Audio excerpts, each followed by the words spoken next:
Hello' মৰমৰ ছাত্ৰ-ছাত্ৰীসকল, আশা কৰোঁ সকলোৱে পঢ়া পাতি কৰি আছা। ঠিক আছে, তো আজি আমি এই ভিডিঅ'টোত তোমালোকৰ জানাই কি পঢ়াই আছিলোঁ,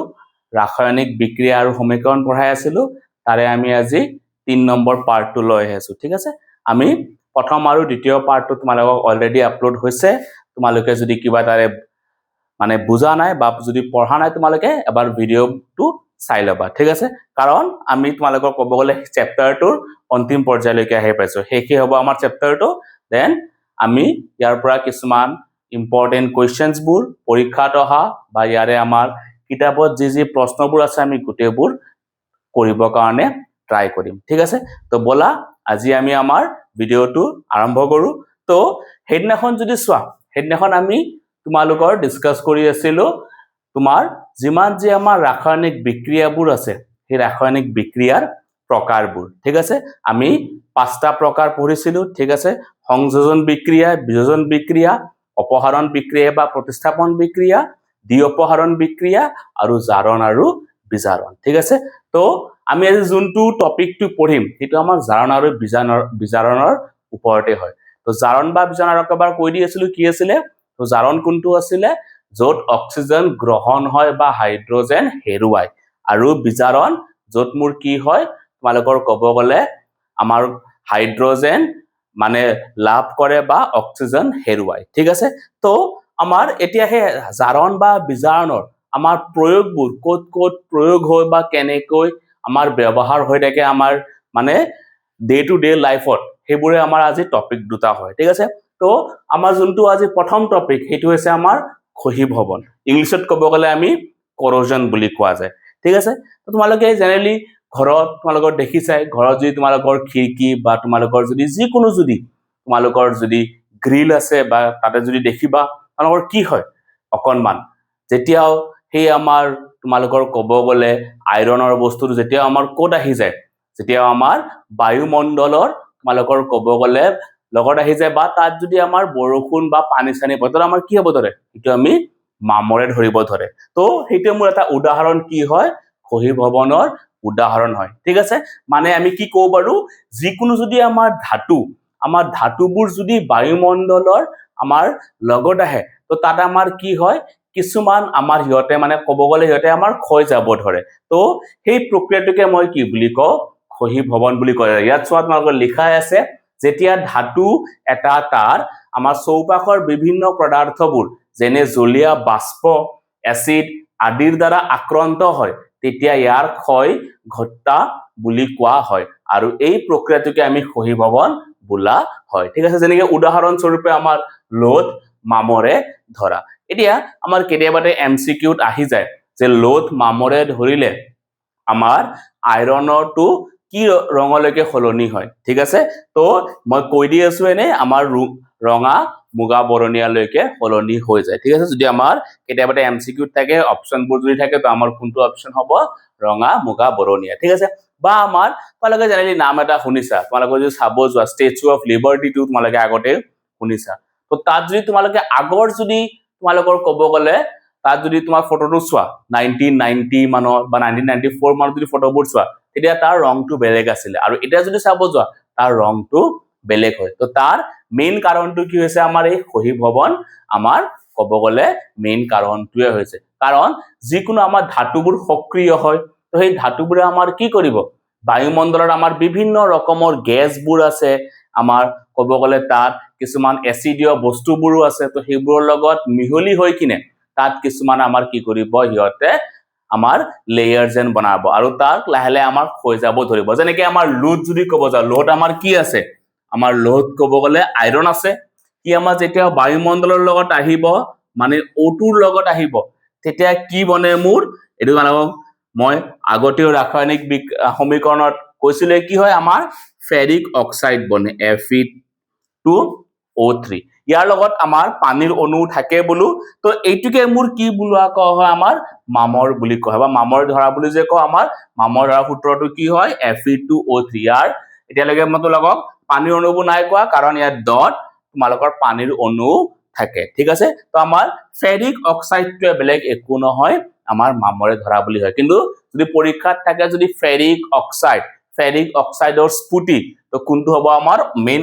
কাৰেক্ট অপশনটো হ'ব ফেৰিক অক্সাইডৰ স্ফুটি কাৰণ ইহতে আমাৰ পানীৰ লগতো সংযোজিত হৈ কিনেহে আমাৰ এটুকে মামৰে ধৰা বুলি কোৱা হয় ঠিক আছে দেন সেকেন্ড আমাৰ উদাহৰণটো চাব যাওক সিলভাৰৰ ওপৰত পৰা কলা সামনি আমাৰ যদি সিলভাৰ ধাতু কত দেখিছা তোমালোকে যদি হাতত যদি আঙুঠি পিন্ধা তাতো দেখিবা তাতো আমাৰ কেদিনমাৰ পাছত কি হৈ যায় কুলা যেন হৈ যাব ধৰে বা তোমালোকে যদি দেখিছা কপাৰৰ থকা যদি তাৰো যদি তোমালোকে আঙুঠি পিন্ধা তো এটো আমাৰ কেনেকুৱা বৰণৰ হৈ যায় এটো আমাৰ হেউজিয়া বৰণৰ হৈ যায় সিলভাৰটো আমাৰ কেনেকুৱা বৰণৰ হয় আমাৰ খহিববন হলে আমাৰ কব গলে কলা বৰণৰ ঠিক আছে আৰু কপাৰটো কেনেকুৱা হয় মোৰ কপাৰটো হৈ যায় হেউজিয়া বৰ্ণ এমসিকিউ টাইপত কেতিয়াবাতে আহি যাব পাৰে ৰংবোৰ দিয়া থাকিনে ঠিক আছে তো এতিয়া সেই খহিববনবোৰ আমি কেনেকৈনো আমি এইবোৰক আমি ৰক্ষা পাব পাৰো এইবোৰ তো তোমালোকে দেখিছা তোমালোকৰ যদি গেট বুৰত বা যিবোৰ গ্ৰিল থকা বস্তুবোৰ কলো তো তাত যদি দেখা তাত আমি কি কৰা যায় যেতিয়া আমাৰ এইবোৰ লগোৱা যায় লোৰ বস্তুবোৰ তাত আমি এটা ৰঙৰ প্ৰলেপ কৰো এই ৰংটো কিহৰ কাৰণে দিয়া হয় যেন আমাৰ বায়ুমণ্ডলত থকা যিবোৰ আছে আমাৰ অক্সিজেনবোৰ হৈ গল বা গ্যাসবোৰ হৈ গল বা এসিডবোৰ হৈ গল যেন সেই ধাতুৰ লগত বিক্ৰিয়া কৰিব নোৱাৰে কাৰণ ইয়াৰ ওপৰত আমি কি কৰি দিম সাপোজ মই এটো কৈছো এইটোৱে মোৰ তোমালোকৰ কব গলে এনেকৈ এটা আইৰনৰ ৰড হয় তো ইয়াত আগতে কি আছিলে ইয়াৰ লগত ডাইৰেক্ট আহা আছিলে মোৰ O2 টোৱে বাট এতিয়া ইয়াত কি হ'ব মোৰ ইয়াত তোমালোকৰ কব গলে এনেকৈ মোৰ ইয়াত আমাৰ যদি কব যোৱা আমাৰ তোমালোকৰ ইয়াত আমি ৰং কৰি দিয়া যাব তো ডাইৰেক্টলি এতিয়া মোৰ আইৰণটোৰ লগত বিক্ৰিয়া কৰিব নোৱাৰিব ঠিক আছে তো সেই কাৰণে আমি ইয়াত লিখিছো যে খহিববন আমাৰ প্ৰতিৰোধ কৰা পদ্ধতি কি হয় প্ৰথমটোৱে হয় উপযুক্ত পৰিমাণৰ ৰং হানি আমি ৰং হানিও তোমালোকৰ কি কৰিব পাৰো খহিববনটো আমি প্ৰতিৰোধ কৰিব পাৰো তোমালোকৰ যদি এক্সাৰসাইজত চোৱা এটা কোৱেশ্চনো আছে যে আমি লোহৰ বস্তুত কিয় ৰং হনা হয় তো তাৰ উত্তৰটো কি হয় মোৰ খহিববনটো হয় ঠিক আছে আমি উত্তৰবোৰ তোমাৰ ডিসকাস কৰিম বাৰু এতিয়া সেকেন্ডটো আমাৰ কি হয় যিবোৰ আমাৰ মানে তোমালোকৰ কব গলে বায়ুৰ লগত বা বায়ুমণ্ডলৰ লগত যিবোৰ আমাৰ কমকৈ যিবোৰ কান সকলো ধাতুৰে আমাৰ বিক্ৰিয়া ক্ষমতা একে নহয় কিছুমানে বেছিকৈ কৰে কিছুমানে মানে বেছি সক্ৰিয় কিছুমান কম সক্ৰিয় তো ইয়াৰ ওপৰত আমি কিছুমান আমি ধাতুৰো প্ৰলেপ কৰিব পাৰো যেনেকৈ মই জিংক ধাতুৰ প্ৰলেপ কৰিব পৰা যায় ঠিক আছে তো আমাৰ প্ৰথমটো কি ৰং হানি কিনে সেকেন্ডটো আমাৰ জিংকৰ প্ৰলেপ হানি কিনে বা প্ৰলেপ লগাই আমি আৰু থাৰ্ডটো মোৰ তোমালোকে ঘৰত দেখিছাই গ্ৰীসও আমাৰ কেতিয়াবাতে ব্যৱহাৰ কৰা আমি সহজভাৱে ক'ব গলে ৰং বা গ্ৰীস হানি আৰু সেকেন্ডটো হৈছে কিছুমান আমাৰ জিংকৰ প্ৰলেপ বা আমাৰ ক'ব গলে তোমালোকে কম সক্ৰিয় ধাতুৰ প্ৰলেপও আমি দিয়া হয় আৰু সেই জিংকৰ যে প্ৰলেপটো লগাও হেতুকে মোৰ কোৱা হয় 10টা লেপন বুলি কয় প্ৰক্ৰিয়াটোক কোৱা হয় আমাৰ 10টা লেপন তোমালোকৰ কিতাপত নাই এনে বাট তোমালোকে যদি হায়াৰ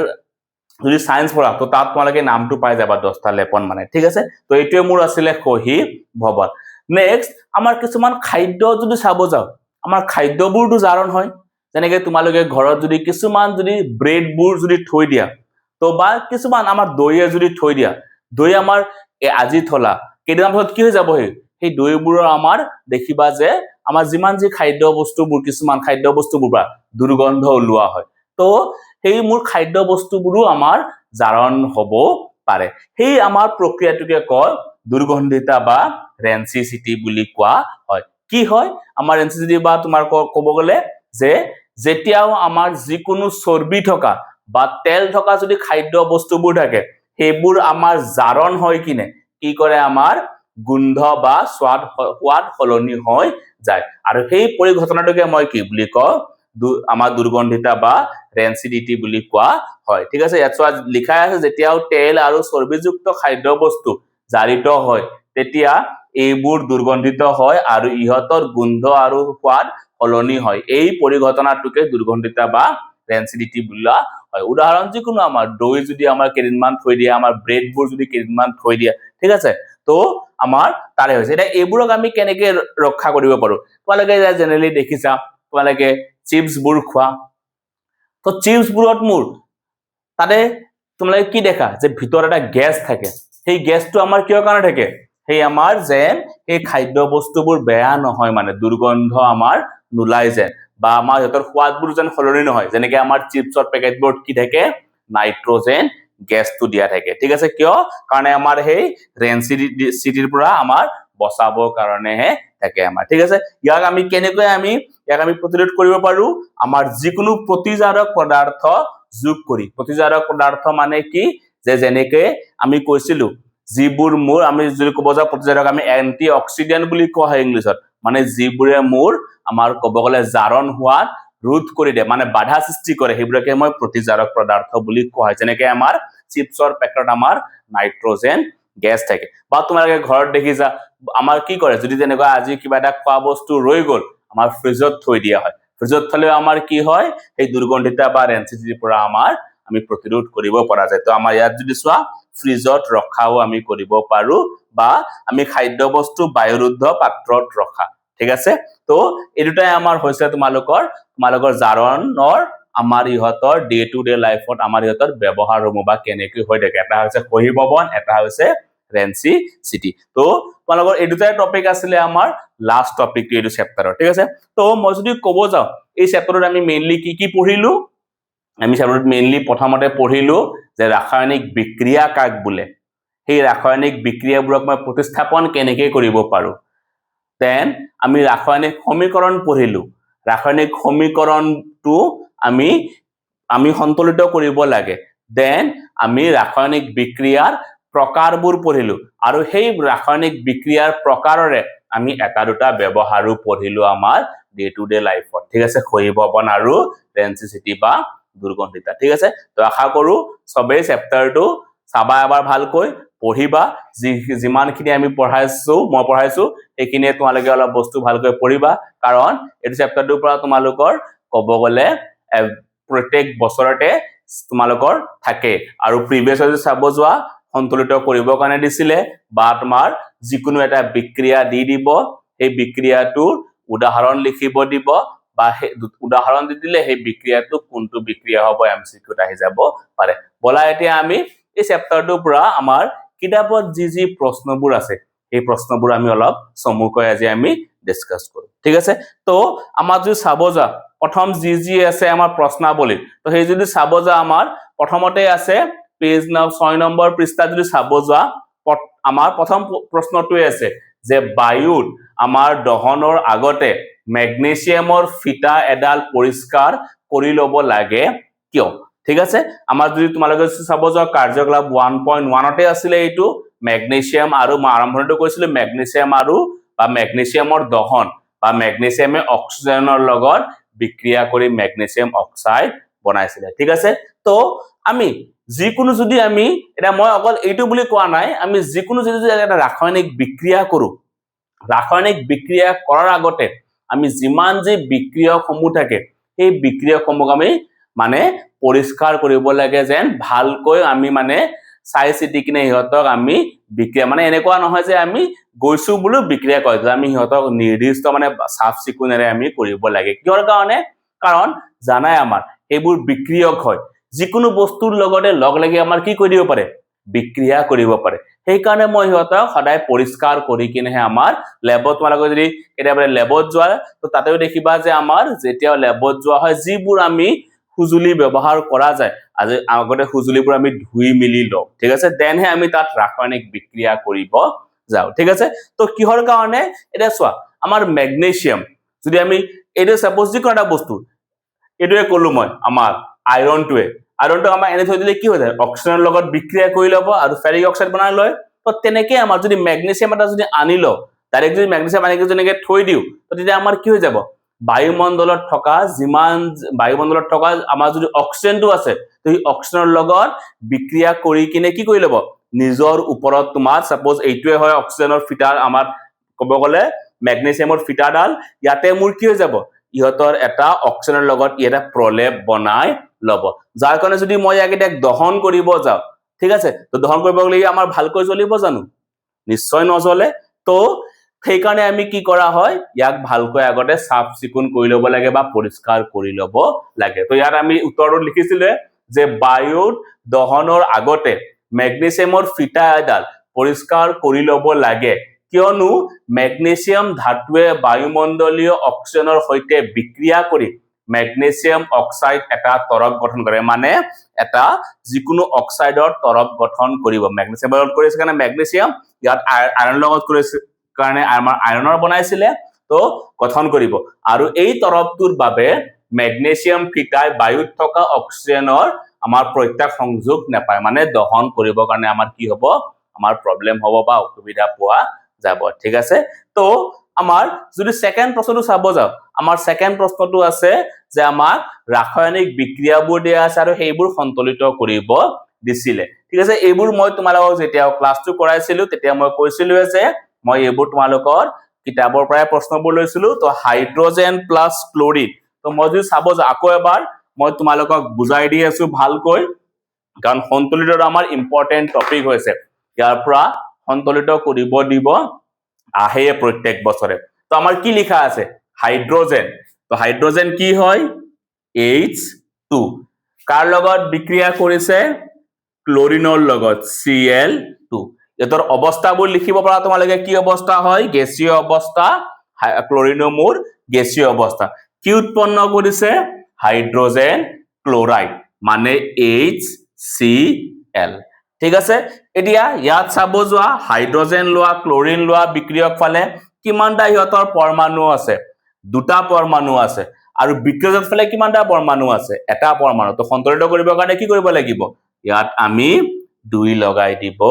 লাগিব তো 2 লগাই দিলে কি হৈ গল হাইড্ৰোজেন দুটা হৈ গল ক্লোৰিনৰ পৰমাণু দুটা হৈ গল তো ইমুৰ কি হৈ গল সন্তুলিত হৈ গল তো চোৱা উত্তৰটো ডাইৰেক্টলি হেতু দিয়া আছে H2 + Cl2 হৈ আছে মোৰ HCl সেকেন্ড টু যদি চাব যোৱা barium chloride plus ammonium sulphate barium chloride কি হয় Ba যোজ্যতা কিমান তাৰ 2 ক্লোৰিনৰ যোজ্যতা কিমান 1 হয় তো তোমালোকৰ বনাব গলে তোমালোকে ক্লাস তোমালোকৰ যদি চাব যোৱা 9ত বনাইছিলে এনেকৈ তো ইয়াৰ +2 বেৰিয়ামৰ ইয়াৰ -1 তো এইটো মোৰ এনেকৈ লগ লাগে আৰু কি বনি যাব BaCl2 তো এইটো মোৰ কি হয় বেৰিয়াম ক্লোৰাইড সেম তেনেকৈ এলুমিনিয়াম সালফেট এলুমিনিয়ামৰ মোৰ কিমান হয় যোজ্যতা এলুমিনিয়ামৰ কিমান হয় মোৰ যদি চাব যোৱা এলুমিনিয়াম Al আৰু সালফেট SO4 তো এই এলুমিনিয়ামৰ কিমান হয় +3 সালফেটৰ -2 তো কি হ'ব এটো সূত্ৰটো Al2SO4 হোল 3 তো Al2SO4 হোল 3 তো এটো মোৰ কি হয় এলুমিনিয়াম সালফেট হয় তো বিক্ৰিয়া কৰি কিনে কি বনাই আছে বেৰিয়াম সালফেট তো সেম এতিয়া বেৰিয়ামৰ +2 সালফেটৰ -2 তো ওভাৰঅল BaSO4 বনিব जो एल्युमिनियम क्लोराइड Al যোজতা 3 আছিলে ক্লোৰিন 1 AlCl3 বনিব এটা চাব যোৱা অত্যাধিক পৰমাণু সবতকৈ যোনটো আমাৰ বেছি পৰমাণু কোনটো আছে যদি তোমালোকে সোৱা বিক্ৰিয়াটো অক্সিজেন আছে কিমানটা আছে এইফালে মোৰ বিক্ৰিয়ক ফালে 12টা আছে আৰু বিক্ৰিয়ক ফালে কিমানটা আছে 3টা আছে তো কি কৰিবা ইয়াৰ আগত 3 ৰে পূৰণ কৰি দিবা তো কিমানটা বনি গল 12টা বনি গল এতিয়া সেম যদি চাব যোৱা ইয়াত মোৰ কি হৈ গৈছে এতিয়া সালফেট 3টা বনি গৈছে সালফাৰ 3টা বনি গৈছে বেৰিয়ামো 3টা বনিছে তো ইয়াত বেৰিয়াম কিমানটা আছে বিক্ৰিয়ক ফালে এটা তো ইয়াৰ আগতো 3 এতিয়া ইয়াত 3 দিয়া ললে কি হৈ গল ক্লোৰিন 6টা বনি গল বিক্ৰিয়ক ফালে বিক্ৰিয়ক ফালে ক্লোৰিন কিমানটা বনিছে কিমানটা আছে 3টা তো কি কৰিবা 2 ৰে পূৰণ তো 2 ৰে পূৰণ কৰাৰ লগে এলুমিনিয়াম দুটা বনি গল বিক্ৰিয়ক ফালে আৰু বিক্ৰিয়ক ফালে এলুমিনিয়াম দুটাই আছে ঠিক আছে তো আমি এনেকৈ এটো সন্তুলিত কৰিব পাৰো সেকেন্ড যদি চাব যোৱা কি আছে সোডিয়াম আৰু পানী Na আৰু H2O D কি আছে মোক NaOH plus H2 এটা ইয়াত যদি চাব যোৱা মোৰ বিক্ৰিয়ক ফালে আছে হাইড্ৰোজেন দুটা বিক্ৰিয়ক ফালে আছে হাইড্ৰোজেন 3টা তো কেনেকেনে সন্তুলিত কৰিবা যদি সমান যদি চাব যোৱা 2ক মই 4 বনাব পাৰো ইয়াকো মই 4 বনাব পাৰি যাম কেনেকৈ ইয়াৰ আগত 2 ৰে পূৰণ কৰি দিলে ইয়াৰ আগত 2 ৰে পূৰণ কৰিলে ই কিমানটা বনি গল 4টা ই দুটা আছে তো ইয়াৰ আগত 2 ৰে পূৰণ কৰিলে ই কিমানটা বনিব 4টা তো হাইড্ৰোজেন 4টা হৈ গল বিক্ৰিয়ক ফালে বিক্ৰিয়ক ফালে কিন্তু অক্সিজেন কিমানটা হৈ গল বিক্ৰিয়ক ফালে দুটা আৰু বিক্ৰিয়ক ফালেও দুটা কিন্তু সোডিয়াম আছে বিক্ৰিয়ক ফালে দুটা আৰু সোডিয়াম বিক্ৰিয়ক ফালে আছে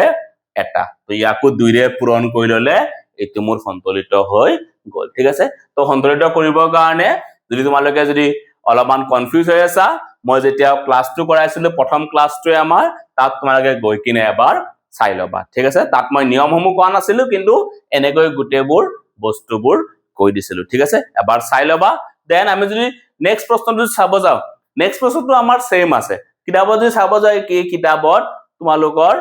8টাৰ পৰা বা 4টা পৰা মানে 6টা পৰা 7টা মান প্ৰশ্ন তোমালোকৰ সন্তুলিত কৰিবই দিয়া বা ইহঁতৰ সজাই কিনে ৰাসায়নিক বিক্ৰিয়া কৰিব দিয়াই আছে ঠিক আছে তো আমাৰ 3 নম্বৰ যদি প্ৰশ্নটো চাব যাও 3 নম্বৰ প্ৰশ্নটো আছে যে তলৰ বিক্ৰিয়াসমূহৰ বাবে অৱস্থা চিহ্ন আমাৰ সহ একোটা সন্তুলিত ৰাসায়নিক সমীকৰণ লিখা ঠিক আছে তো সেম মই এটা কৈ দিছো তোমালোকে কৰিব চাবা কিবা ডাউট থাকিলে কবা বাৰু যদি বেৰিয়াম ক্লোৰাইড মানে BaCl2 আৰু সোডিয়াম সালফেট মানে Na সালফেট মানে SO4 সেই কাৰণে ফৰ্মুলাটো কি হৈছে Na2SO4 কাৰণ সালফেটৰ -2 সোডিয়ামৰ +1 আৰু জুলিয়া দ্ৰৱৰ মাজত বিক্ৰিয়া ঘটি অদ্ৰব্য বেৰিয়াম সালফেট BaSO4 আৰু সোডিয়াম ক্লোৰাইড উৎপন্ন হৈছে NaCl তো যদি চাব যোৱা এইফালে সন্তুলিত ডাইৰেক্টলি নকৰাকে কৈ আছো এইফালে মোৰ সালফাৰ অক্সিজেন আছে 4টা এইফালেও 4টা আছে তোমালোকৰ ক'ব গলে যদি এইফালে চাব যোৱা সোডিয়াম দুটা আছে ক্লোৰিন দুটা আছে বিক্ৰিয়ক ফালে কিন্তু বিক্ৰিয়ক ফালে অকল আছে এটা তো কি কৰিবা NaCl ৰ আগত 2 ৰে পূৰণ কৰি দিবা নিজে নিজে সন্তুলিত হৈ যাব তো সেকেন্ড যদি চাব যাও সোডিয়াম হাইড্ৰক্লোৰাইড দ্ৰৱ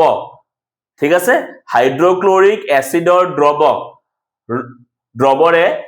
হৈতে বিক্ৰিয়া কৰি সোডিয়াম ক্লোৰাইড দ্ৰৱ আৰু পানী উৎপন্ন কৰিছে মানে NaOH sodium hydroxide plus hydrochloric acid HCl NaCl কি উৎপন্ন কৰিছে NaCl আৰু H2O তো ইয়াত যদি চাব যোৱা এইটো বিক্ৰিয়া সন্তুলিত হৈ আছে কাৰণ এইফালে সোৱা হাইড্ৰোজেন দুটা আছে এইফালে হাইড্ৰোজেন কিমানটা আছে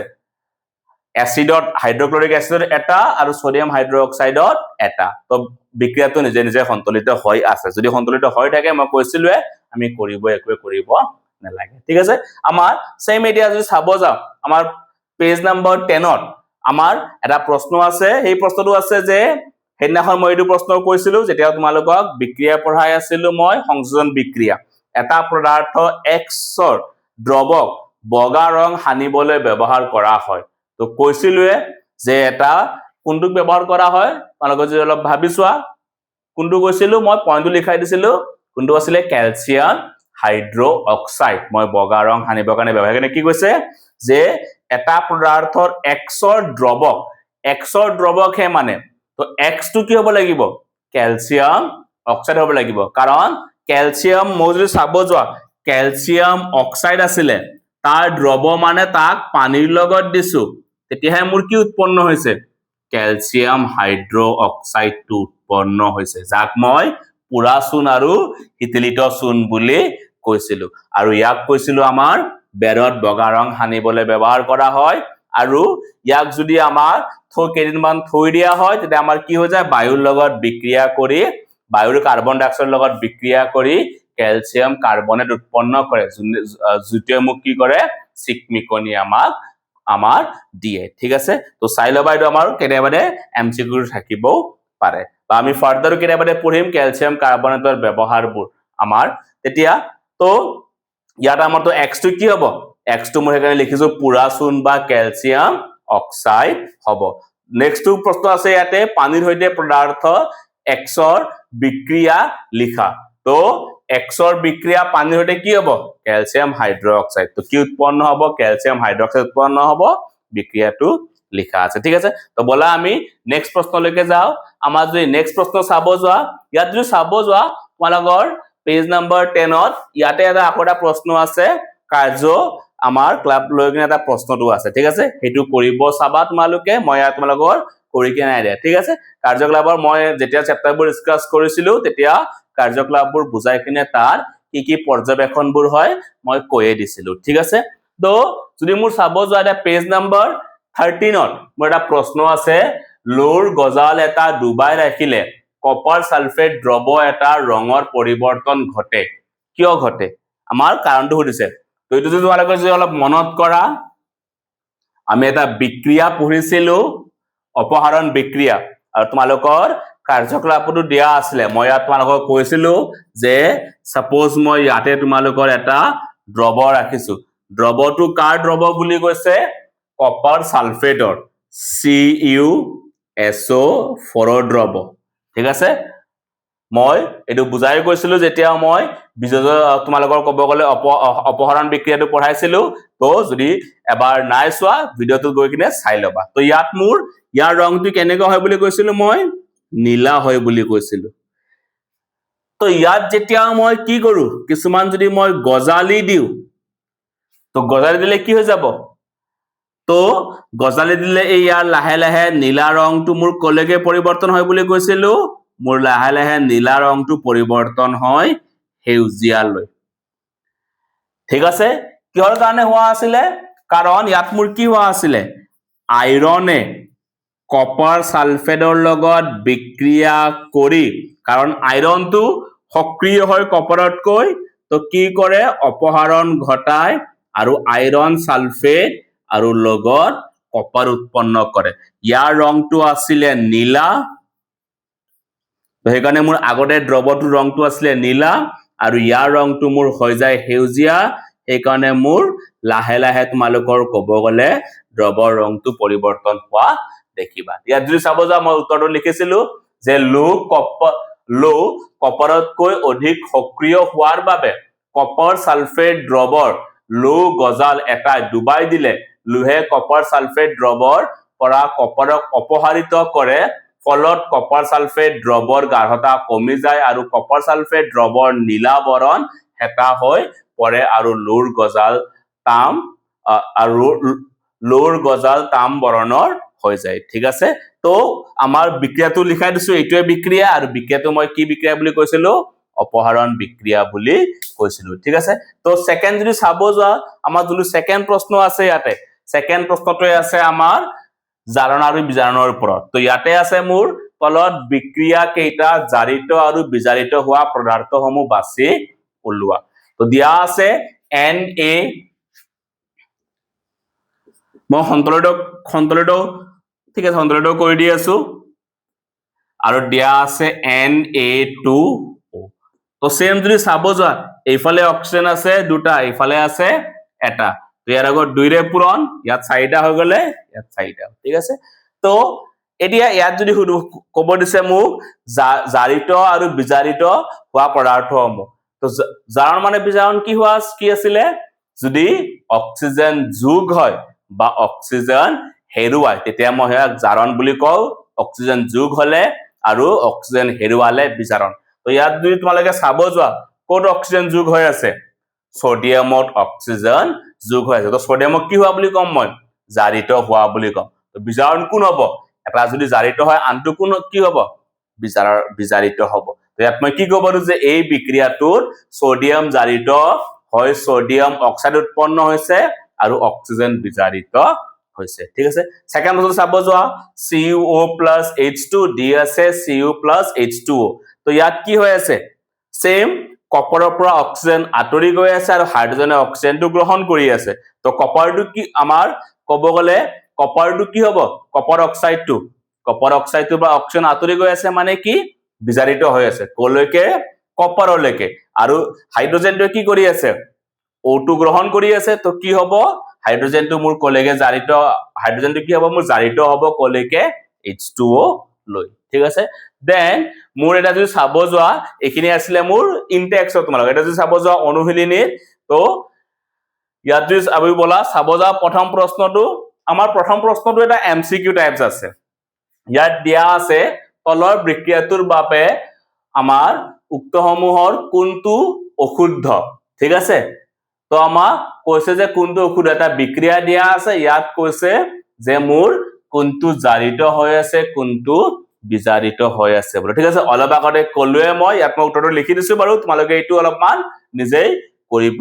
চাবা ঠিক আছে যদি বুজি নোপোৱা কবা আমাক মই নেক্সট ক্লাছত তোমালোকক এইটো আকৌ বুজাই দিম যদি 2 নম্বৰটো চাব যাও 2 নম্বৰটো আছে Fe2O3 মানে ফেৰিক অক্সাইডক এলুমিনিয়ামৰ লগত বিক্ৰিয়া কৰিছে এলুমিনিয়াম অক্সাইড আৰু আইৰন Fe উৎপন্ন হৈছে তো এই বিক্ৰিয়াটো উদিছে যে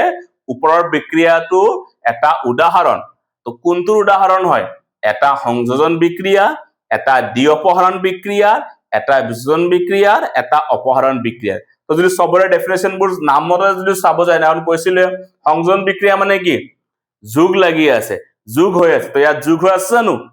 ইয়াত মোৰ কি হৈ আছে এটা জায়গাত আন এটাহে হৈ আছে কাৰণ Fe2O3 আছিল Fe2O3 এটা বনি কি আছে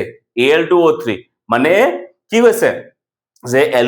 Fe জায়গাত এলুমিনিয়াম আহি গৈছে তো কি হৈ আছে এইটো এটা অপহৰণ কিন্তু কিমানটা আয়ন অপহৰণ হৈ আছে এটা নে দুটা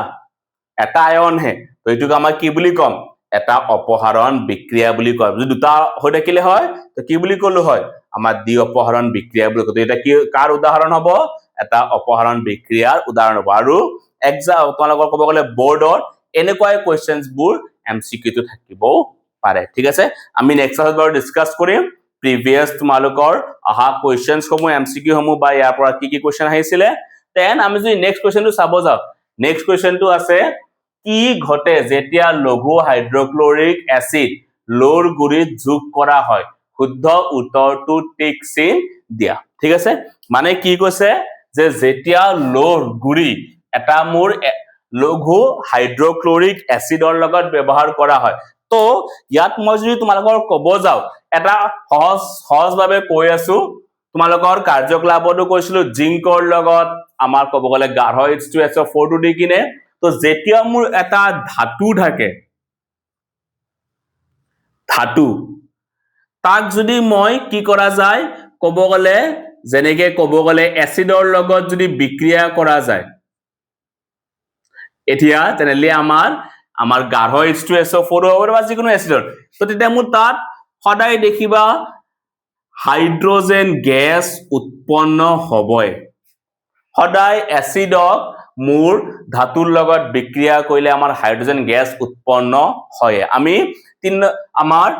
ক'ব গলে 3 নম্বৰ চেপ্টাৰটো আমি পঢ়িম বাৰু ধাতু আৰু অধাতু আছে তাতো মই পঢ়িম বাৰু ইহঁতৰ গুণবোৰ তো তেতিয়া ইয়াতো কৈ দি আছো মই ধাতুক যেতিয়া এসিডৰ লগত বিক্ৰিয়া কৰা হয় সদায় মোৰ দেখিবা তাত গেছ উৎপন্ন হৈছে হাইড্ৰোজেন গেছ উৎপন্ন হৈছে ঠিক আছে তো ইয়াতো সেম কৈছে এটা ইয়াত কোনটো বুলি কৈছে মোৰ লোৰ গুৰি মানে আইৰন Fe কাৰ লগত বিক্ৰিয়া কৰিছে আমাৰ লঘু হাইড্ৰক্লোৰিক এসিড মানে Fe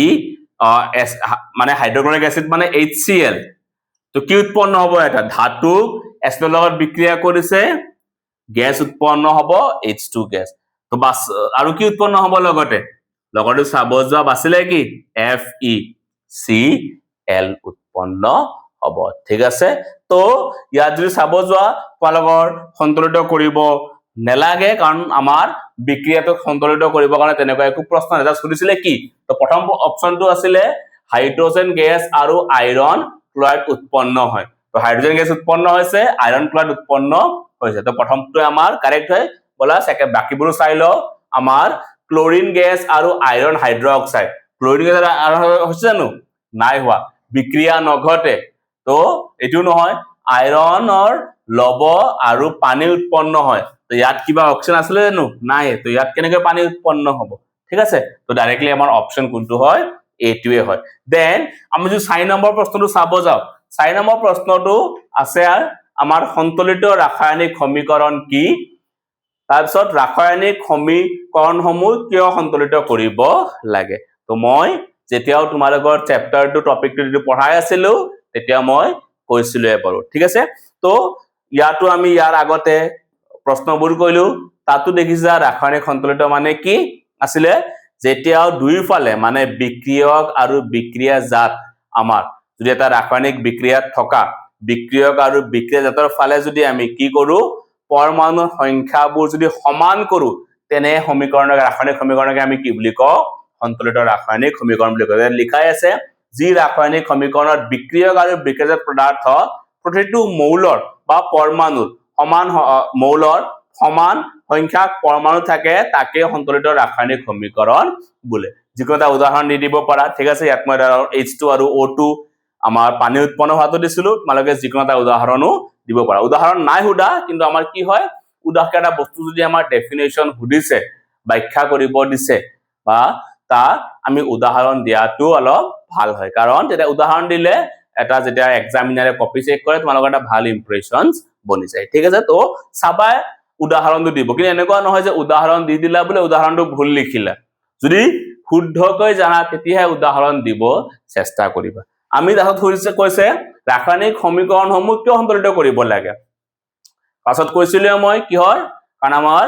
ভৰৰ নিত্যতা বিধি সূত্ৰ এটা আছে আমাৰ ভৰ আমাৰ এটা পদাৰ্থৰ ভৰ আমাৰ ধ্বংস হ'ব নোৱাৰে সৃষ্টি হ'ব নোৱাৰে একাৰণে আমি কি কৰা আছিল তাক সন্তুলিত কৰা আছিল তো ইয়াত চতুৰ্থটো লিখিছিলে ভৰৰ নিত্যতা বৃদ্ধি অনুযায়ী ৰাসায়নিক বিক্ৰিয়া এটাত ভৰৰ সৃষ্টি নাইবা ধ্বংস নহয় হেইহে বিক্ৰিয়াসমূহত বিক্ৰিয়াৰ আগত বিক্ৰিয়ক পদাৰ্থসমূহৰ মুঠ ভৰ বিক্ৰিয়াৰ পিছত বিক্ৰিয়াজাত পদাৰ্থসমূহৰ মুঠ ভৰৰ সমান হ'ব লাগিব ঠিক আছে আৰু সেই কাৰণে মই কি কৰা হয় ৰাসায়নিক সমীকৰণ এটা সন্তুলিত কৰা হয় ঠিক আছে দেন সেম আমাৰ নেক্সট প্ৰশ্নটো আছে আমাৰ তলৰ উত্তৰযুক্ত ৰাসায়নিক সমীকৰণটো আমাৰ কি কৰিব দিছে ক'ব গলে সমীকৰণৰ ৰূপত লিখা আৰু সন্তুলিত কৰা এটো প্ৰশ্ন মই কৈছোৱে যে বাৰে বাৰে এনেকুৱা প্ৰশ্ন দেখিয়ে থাকিবা ইয়াত তোমালোকৰ ক'ব গলে অনুসৰণটো তিনটা মান প্ৰশ্ন আছে তো হাইড্ৰোজেন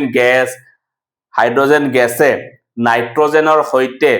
লগ হৈ এমোনিয়া প্ৰস্তুত কৰিছে তো হাইড্ৰোজেন গেছ যদি ক'ব যাও প্ৰথম সমীকৰণৰ ৰূপত লিখিব দিছে দেন সন্তুলিত কৰিব দিছে তো hydrogen gas H2 nitrogen gas N2 আৰু উৎপন্ন কি কৰিছে NH3 তো এটো মোৰ কি হৈছে ক'ব গলে ৰাসায়নিক সমীকৰণটো হৈছে এটা মই যদি ইয়াক সন্তুলিত কৰিব যাও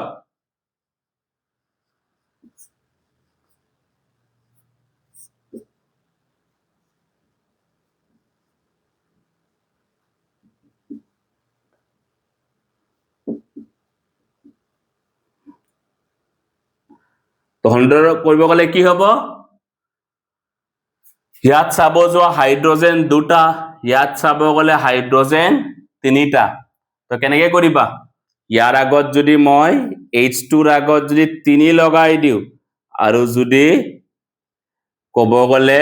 ইয়াত যদি NH3 এমোনিয়াৰ আগত যদি 2 লগাই দিও তো কি হৈ গল এতিয়া ইয়াত মোৰ হাইড্ৰোজেন 6টা বনি গল ইয়াতো হাইড্ৰোজেন 6টা বনি গল নাইট্ৰোজেনটো আমাৰ বনি গৈছে ইয়াত যদি মই কৈছো তোমালোকে অৱস্থাবোৰ লিখিব পাৰা কিন্তু জানিলেহে লিখিবা এনে তোমালোকে লিখি নাহিবা কাৰণ তেতিয়া হলে এক্সামিনাৰে তোমালোকৰ নম্বৰ কাটি দিব পাৰে জানিলেহে কিবা এটা বস্তু লিখিব ট্ৰাই কৰিবা ঠিক আছে তো ইয়াত যদি চাব যোৱা সেম N2 + H2 ঠিক আছে ইয়াত চাবা H2 লগত N2 হৈ যাব লাগে ঠিক আছে তো এটো দেন সেকেন্ডটো আমাৰ হাইড্ৰোজেন সালফেটে বায়ুত দহিত হয় পানী আৰু সালফাৰ ডাই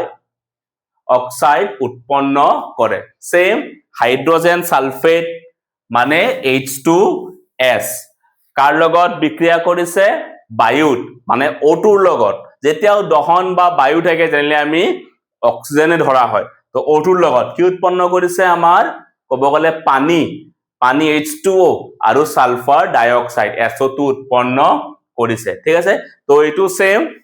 আমি প্ৰথম ৰাসায়নিক সমীকৰণটো লিখিছো দেন ইয়াত ব্যালেন্স কৰিব গৈছো ঠিক আছে তো সেম ইয়াত যদি চাব যোৱা তোমালোকে এটো কৰিব চাবা সেম আমাৰ তেনেকে বহুতটা প্ৰশ্ন আছে তো এইবোৰ মই তোমালোকক বুজাইছোৱে নিয়মসমূহ ভালকৈ তোমালোকে কৰিব চাবা ঠিক আছে কাৰণ এনে তোমালোকৰ যদি কি অসুবিধা পোৱা তেতিয়া আমাক জনাবা আমি কৰাই দিম বাৰু কিন্তু এনে আৰু তোমালোকৰ ক'ব গলে ইমান বেছিকৈ বাৰ বুজাই নাথাকো ঠিক আছে কাৰণ এবাৰ যদি বুজি পাইছা তোমালোকে নিজে নিশ্চয় কৰিবই পাৰিবা ঠিক আছে তো এইটো B C D টো মোৰ সেম প্ৰশ্ন তেনেকৈ সাকে নেক্সট প্ৰশ্নটো সেম নেক্সট প্ৰশ্নটো মোৰ সেমে হয় ইয়াত ৰাসায়নিক সমীকৰণটো লিখাই আছে সন্তুলিত কৰিব লাগে ঠিক আছে তো মই ইমান হেকা তোমালোকক বাৰে বাৰে কৈ নাই কিবা যদি অসুবিধা পোৱা কাৰণ মই উত্তৰবোৰো লিখি দিছো সেই কাৰণে যেন তোমালোকে কৰিব চাবা নিজে যদি কিবা অসুবিধা পোৱা তেতিয়া মিলাই চাবা পাইছা নাই পৰা আৰু যদি তোমালোকৰ তাতে যদি বুজি নাই পোৱা তেতিয়া আমাক তোমালোকে জনাবা আমি তোমালোকক তেতিয়া নেক্সট ক্লাছত বুজাই দিম ঠিক আছে তো এখিনি তোমালোকে কৰিব চাবা এখিনি তোমালোকৰ এটা বহুতটা হোমৱৰ্ক হৈ গল কাৰণ 6 নম্বৰটো হৈ গল 5 নম্বৰটো হৈ গল এখিনি কৰিব চাবা দেন আমি তোমালোকৰ নেক্সট প্ৰশ্নসমূহ ডিসকাস কৰিম তো আমি নেক্সট ক্লাছত তোমালোকৰ ইয়াৰ বাকি যিমানখিনি প্ৰশ্ন আছে কিতাপত চাব যায় ইয়াৰ 20টা প্ৰশ্ন আছে তো বাকি আমি নেক্সট ক্লাছত 13টা প্ৰশ্ন ডিসকাস কৰিম আৰু তোমালোকৰ আমি প্ৰিভিয়াস ইয়াৰত অহা কোৱেশ্চনছ বুৰু তাৰে কথাবোৰ অলপমান ডিসকাস কৰিম তো আশা কৰো সবে পঢ়িবা ভালকৈ কিবা অসুবিধা পালে আমাক নিশ্চয় জনাবা ধন্যবাদ